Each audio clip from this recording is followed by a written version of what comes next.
Hello everyone, it's me, John Lorden. Welcome to another edition of BrainScratch Searchlight. Today we're looking at a case that is less than a month old, and I'm very hopeful that someone out there can be the missing piece and help us find Zuzu Verk. So let's go ahead and jump right in. Before I start this, I just want to give a quick thank you to Dottie, who let me know about this case. And once I looked into it, I could see there is plenty of written media around it. There are a few YouTube videos, but they don't seem to have a whole lot of views on this, so I'm really hoping that we can help raise attention, particularly with the YouTube audience, and maybe do something to help in this case. So let's jump in. This is a poster made by the Missing Pieces Network of Zuzu, and we can see that she is from Alpine, Texas. That's actually where she was living while she was going to college. She is missing since October 12th, 2016 from Alpine, Texas. She is 5 feet tall with blue eyes. She has recently colored her hair to blonde, but it is naturally brown. Her weight is about 110 pounds. She is 22 years old and obviously a female. Zuzu Verk was last seen in the early morning hours of Wednesday, October 12th, 2016, and is considered by police to be endangered. According to her mother, Zuzu and her on-again, off-again boyfriend went to the movies Tuesday night with friends. Zuzu's boyfriend says she never showed up for her midterm on Wednesday and did not show up for work. Her mother states that she and her friends had plans to go camping on Friday. Zuzu's phone is dead, and then of course they do have contact information for the Alpine Police Department, which I will also have in the description box below, as well as all of the links that we're reviewing here, so you can take a look into this case for yourself as well. In searching for information on Zuzu, I did bump into this paper that she had apparently written about herself, so I just wanted to read a little bit of it so we could get a bit of a sense of what type of person Zuzu is. My name is Zuzu Verk, and I'm from Fort Worth, Texas. I moved to Alpine and transferred to Sul Ross State University from UNT almost a year ago. A growing passion for nature drew me to West Texas, where I interned for the Davis Mountains State Park. After deciding to pursue conservative biology as a collegiate career, I packed up my car and my dog, and the rest was history. I've since fallen in love with the Natural Resource Management program and all the opportunities it presents. This is a girl that really loves the outdoors. As a matter of fact, on some of her missing posters, they even note that this is someone that really loved being outdoors. And apparently she was doing pretty well in college. She had made the dean's list. But despite all that, she did talk to a former friend of hers from high school, and she did mention to them that she felt like she wanted to possibly transfer, and that she might be having problems with her current boyfriend, a boyfriend of only 6 months. And I think that's a pretty short term to have what her mom considers an on-again, off-again relationship, but that is the information. Zuzu also has a Facebook page, and from here we can see favorite movie, looks like it's Edward Scissorhands, favorite television show, Long Island Medium, sports team, the Texas Rangers. She's also into singing as well as performing, which I'll show you guys a little of at the end of the video. We can see some more pictures of her here, plenty of photos, and as well as her education and work history. So Alpine, Texas is a city in the county seat of Brewster County, Texas. The population was 5,905 at the 2010 census. And we can see in the image down here on the right that this is pretty far to the west for Texas and is a very big chunk of land considering that low population. So there is a lot of space out there, a lot of open space, a lot of nature. Which is probably part of the draw for her to go there. So now that we have a little bit of her backstory, we kind of understand her interests a little bit, let's jump into the case. We're starting with an article here at CBS7.com. Alpine Police confirmed in a Friday Facebook post that Zuzu Renee Verk, a 22-year-old white female, 5 feet tall, 110 pounds, with blonde hair and blue eyes, has not been heard from since the early morning hours Wednesday. APD said she was also an employee at the university. I believe she was working at a gym that was part of the university. Police said they believe she may be endangered. Her mother, Lori Verk, tells us that Zuzu and her on-again, off-again boyfriend went out to the movies with a group of friends Tuesday night. Zuzu's mother says she still hadn't heard from her come Friday. She then called Zuzu's boyfriend, who said he also hadn't heard from her. Verk tells CBS 7 News that Zuzu's boyfriend said she never showed up for her midterm exam on Wednesday, and she missed her shift at work. Verk says Zuzu and her friends were planning to go camping in Big Bend National Park on Friday just after midterms. And once again, we see that her phone is dead. From what I understand, her phone last made contact on Wednesday morning around 6:30 a.m. and I believe it pinged near to where her boyfriend lives. Jumping over to Inquisitor.com, the search for Zuzu Verk is growing more desperate as police in Texas expand the search for the missing college student and have named boyfriend Robert Fabian a person of interest who is reportedly not cooperating with investigators. Zuzu's father, Glenn, said Robert Fabian was already gone by the time he arrived. I drove all night as soon as I heard Zuzu was missing, and when I got there, a search was already in progress, Glenn told Fox News. Everyone wanted to help, but he, Verk's boyfriend, wasn't there. Robert Fabian cooperated with police for an initial interview, but afterward hired a lawyer and has not spoken since. The effort has drawn hundreds of volunteers who collectively have canvassed more than 400 miles. The professional search firm Texas EquiSearch has also joined the effort. I'm very happy to hear that Texas EquiSearch is helping with this. They frequently come up in these missing person cases, and I think they are a great resource for something like this. But very interesting that her boyfriend is essentially not assisting. From what I've seen, he has not participated in any of the searches for her. He's not cooperating, obviously, with authorities. He did allow for the family to come and meet with him. And actually, I'm not sure even if he was there, but the family did get to speak to his lawyer. They say that that was largely a waste of time and they didn't learn anything. Authorities have released a new bit of information in the search for Zuzu Verk. On Sunday, they announced that evidence was taken from the carpet of a white Mustang reported to belong to a friend of Robert Fabian and sent it to a forensic lab for testing. The owner of the Mustang has cooperated with investigators and was released after questioning. And here we can see some photos of the Mustang. Although police are still asking for people to basically contact them if they saw this Mustang at any point from Wednesday, October 12th through Thursday morning, October 13th. Now, despite that article saying the friend with the Mustang has been cooperating, we're going to bump into some information that I think will give us a little bit of better insight into his mindset and the possibility that maybe he's not cooperating as fully as we would like him to, but we'll get to that. Right here I have a picture of Robert Fabian and Zuzu together. So this is, at this point in the story, he is a person of interest in this case.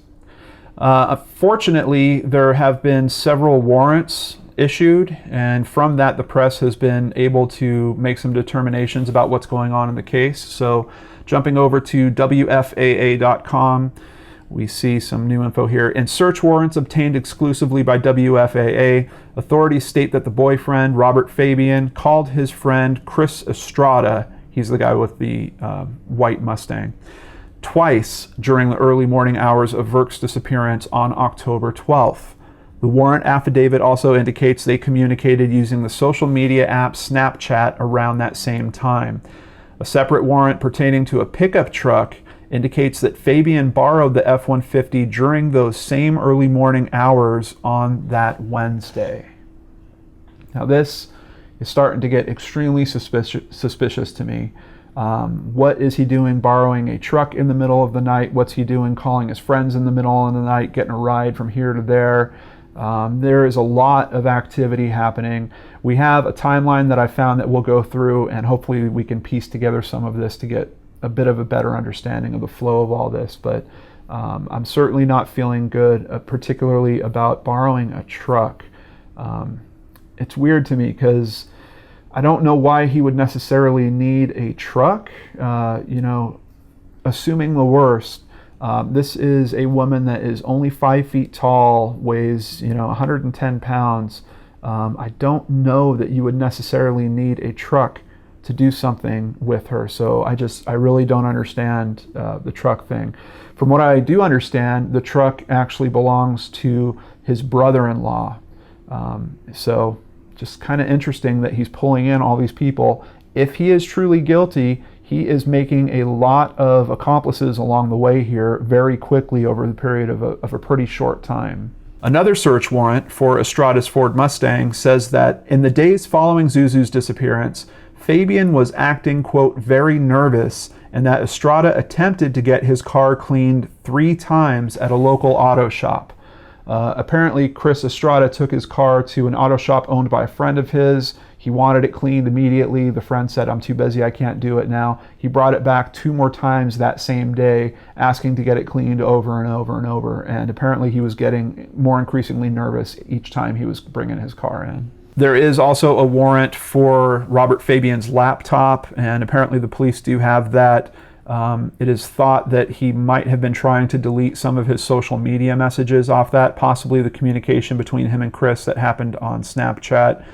So I'm sure that they have experts looking into that as well. Now, on top of the gray truck, the gray F-150, and the white Mustang, we also have police looking for info on 2 other vehicles.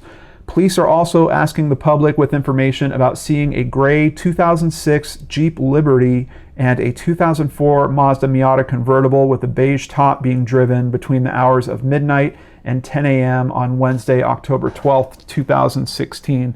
I believe the Mazda Miata was actually Zuzu's car, but I have no idea about the Jeep Liberty. I'm not sure whose vehicle that could be. I assume possibly it could be her boyfriend's regular vehicle, but I'm totally assuming that. So let's jump to this timeline. This was made by a couple of people on the WebSleuths forum.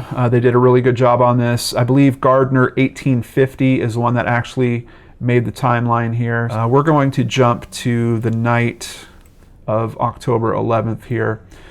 Evening, Zuzu and her on-again, off-again boyfriend went to the movies with a group of friends at the Rangra Theater. 9 or 10 p.m., Robert Fabian's downstairs neighbor heard Zuzu and Robert Fabian arrive home and make dinner. Quote, you could hear him moving their stuff around, playing music, and then Zuzu, shows up. They make dinner like at 9 or 10. You could smell their food, and you could hear their conversation and then laugh a little bit. Then it got quiet like after 11 p.m. 11 p.m., it gets quiet. But then the downstairs neighbor heard, quote, shut the F up.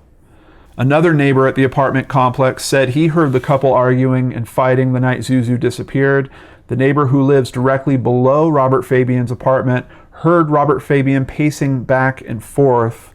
12th of October, 2016, time unknown. We have a note here that Chris Estrada picked up Robert Fabian from somewhere on 16th Street and drove him home. Then in the middle of the night, Robert Fabian borrows the F-150 from his brother-in-law.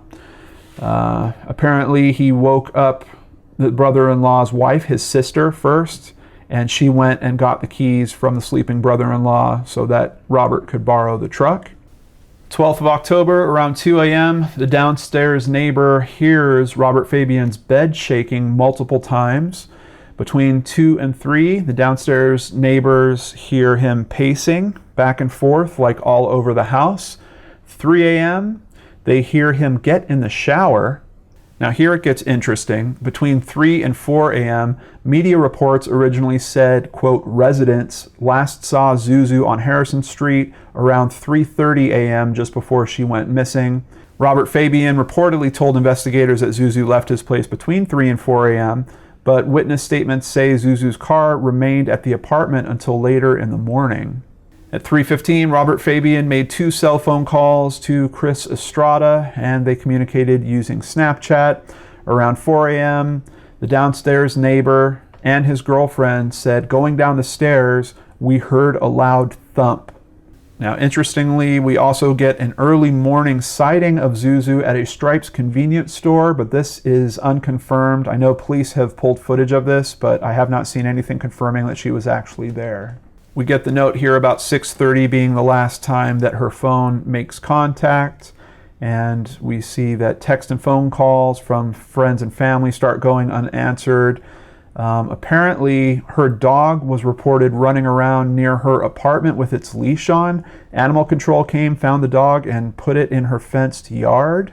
And we have her not showing up for the midterm and not showing up for work. So at this point, I'm wondering, it's weird because according to the information from the downstairs neighbor, it sounds like something might have happened to her while she was at her boyfriend's apartment. However, there is some evidence here to indicate that maybe she did indeed leave. Maybe she went home. Maybe she took her dog out because he had been locked up all night and she was taking him out to use the bathroom or something, and then something happened to her. Maybe when she was out walking her dog, since her dog is later found loose. I'm not sure, but it certainly has my mind going a few directions with all this information that's being presented here. I'm not going to go through the whole thing. If you're interested in this case, I highly recommend you check out this link. I will have it down below. And WebSleuths has literally exploded on this case. There is tons and tons of information there. I'll have a link to one of the threads on this case also. I think they've got 2 going now, so it's quickly growing. Heavy.com has an article, 5 fast facts that you need to know about Zuzu and Robert Fabian. And here we get to see that his status has changed. Police initially called Fabian a person of interest, but have since upgraded his status as an official suspect in the case. Friends have said that he acted suspicious following Verk's disappearance. Police have said several members of Fabian's family are also considered persons of interest. Number 1 for their 5 fast facts, they're mentioning that Fabian's neighbor heard a loud thump the morning Verk disappeared. And here we get the neighbor's name in case you were curious. His name is John Franco, basically quoting the same information that I read to you before. He's noting the pacing back and forth that he heard, and then the thump when they were going down the stairs around 4 in the morning. The second is Fabian acted strangely after Verk's disappearance and didn't help with search efforts to find her. Reportedly has never helped with any searches for Verk. The third point is that he borrowed a pickup truck the day that Verk disappeared, and police say he may have deleted social media activity. And point number 4, Verk was vibrant and full of life. Certainly, if you look into any information from her family, everyone seems to have really liked this girl a lot and said that she really kind of lit up the room. I'm going to show you some of a performance of hers near the end, and I have to say, for a high school-based performance, I thought she did a pretty amazing job. This is someone that was clearly talented in many, many ways, and I hope that her family gets to see her again very, very soon. The 5th point they go into is that her mother is active on social media, and the community has been very supportive. They even sent kind of a care basket to her mother, which she seemed to appreciate. So outside of Zuzu's family trying to appeal to Robert, there was a police press conference that I watched where her father tried to appeal to him, her brother tried to appeal to him to get him to speak. Apparently, also some people in the neighborhood are just getting together and trying to appeal to him as well. People have taken to the corner of 5th Street and Holland Avenue to ask the boyfriend of missing student Zuzu Verk to come forward and speak to law enforcement. And here we get another article about the search warrants, but these ones have a little more detail about his friend Chris Estrada. The search warrant says that on that same day, Estrada visited a friend around 1 a.m. and seemed distraught and was pacing back and forth. The friend told authorities that she asked Estrada if he was okay. She says Estrada told her, quote, "I'm fine, I didn't do anything. If they interview me, I have nothing to say." Officials also released 3 more search warrants, 2 for AT&T and 1 for Celico Partnership DBA Verizon Wireless. Authorities say Fabian made 2 calls to Estrada at 3:15 on October 12th and contacted him through Snapchat. If Fabian is involved here, there is a ripple effect going on here where there are people that have pieces of this puzzle. And obviously, if he is indeed involved, it sounds like Chris is going to give the least amount of information he can to authorities. What I'm hoping out there is that there are good people around these people that might be involved that will maybe hear about this case or see this video and decide to try to help those people do the right thing. Everyone wants to be a good friend. Nobody wants to be called a rat. Look, I totally understand all that. But the fact of the matter is this guy is gone into self-protection mode. He's lawyered up. That doesn't say that he's necessarily guilty. But if you think that him lawyering up is going to protect you guys in any way, you seriously don't understand how any of this works. And quite honestly, that goes for his family as well.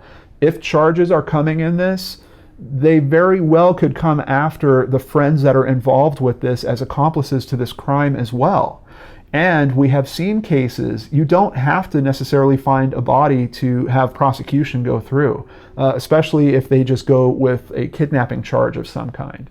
So if they're thinking they're safe because, oh, my friend knows what he's doing, no one's ever going to find her, that's a pretty weak belief system, and I don't think that's going to hold. I think the right person is out there, and I think that right person is going to do the right thing, and police are going to get their critical piece of information. There's a lot of people working on this outside of the local police departments that are collaborating with each other, outside of the volunteer organizations that are helping with the search. You've got the Texas Rangers that have jumped into here, and even another recent development. The Texas Attorney General's office is now handling part of the case and is expected to convene a grand jury soon and subpoena key potential witnesses and persons of interest to testify. Now that takes things into a whole different level in terms of how these cases are researched. Also, do some research into the Texas grand jury. Not everyone thinks that they're always on the up and up, that system is exactly fair. So it might be a very hard meeting that you're having if you're going into one of these grand juries as a potential person of interest or even a witness in this case. A case that I covered that occurred in Texas just a few weeks ago, the Chris Eric case, if you guys remember that BrainScratch episode, his mom basically met with the grand jury, and it was a horrible affair. She can't even talk about it, but the little information she has released about it was that it was not a good day for her on any front. So I really, for people that might be hiding information in this, you're probably going to be met with a very hard meeting by this organization. I'm telling you, just do a little search on Texas Grand Jury. There's articles written about it. On top of that, the reward for her return or information leading to her whereabouts has steadily gone up. The reward for a missing Sulrus State University student with deep ties to North Texas has now grown to $200,000. The additional $100,000 increase for information pertaining to Zuzu Verk's disappearance is from HEB grocer tycoon Charles Butt. Also worth noting, they did search landfills in the area for potential evidence, but there are no specifics about what they were looking for or what they potentially found there. And this article does also note that Verk graduated from Timber Creek High School in Keller.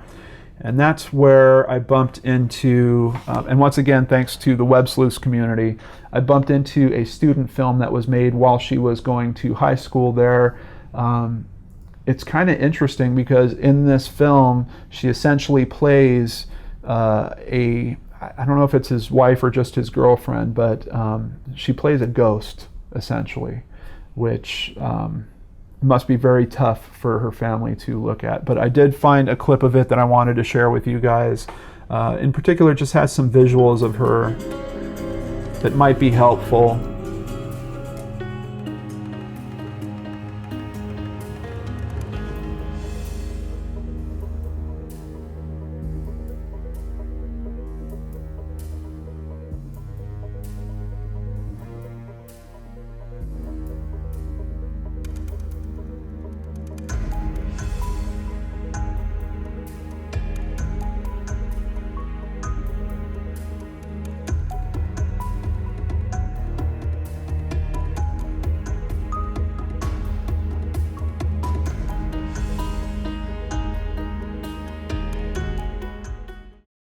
That's just a little clip from the film, but the link is down below if you want to watch the whole thing, and you can see how bright and talented Zuzu indeed is.